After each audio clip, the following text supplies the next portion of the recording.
In today's video, I'm going to teach you how to change edit access and permissions in Google Sheets. To get started, open the Google Sheet you want to manage. Make sure you're in the correct file before changing anything, especially if you work with multiple spreadsheets.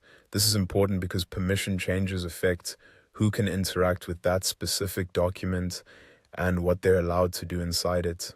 Once your sheet is open, look to the top right corner of the screen and click the Share button.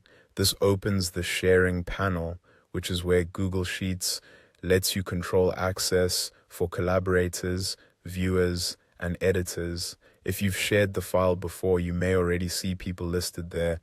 If not, that's completely fine. The key thing is that this panel is where all permission settings are managed. After the sharing window appears, go to the top right corner of that panel and click the gear icon. This opens the settings area for access and sharing behavior. It's a small icon, so take a second to spot it carefully. Once you click it, you'll see additional options that help you fine-tune what other people can do with the spreadsheet. In the settings section, you'll see an area labeled Access. Here there's an option called Allow Editors to Change Permissions and Share. This setting controls whether people with editing access can also manage sharing settings for the file.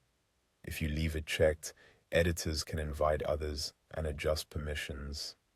If you uncheck it, only the owner or people with higher level control will be able to manage sharing. This is a useful setting if you want collaborators to edit content without giving them control over who else can access the sheet. Below that, you'll find another section related to people who can download, copy, and print the file. In this area, you'll see two options that can be checked or unchecked, one for editors and another for commenters and viewers. These settings let you decide whether those groups are allowed to download the spreadsheet, make a copy of it, or print it. If you want tighter control over your document, review these options carefully before making changes. For example, if the sheet contains sensitive business information, you may want to limit copying or downloading. On the other hand, if the file is meant to be shared freely for collaboration, leaving those options enabled may make more sense. After adjusting the settings you want, simply close the panel. Google Sheets usually saves these changes automatically, so there's no separate save button to worry about. And that's how you change edit access and permissions in Google Sheets.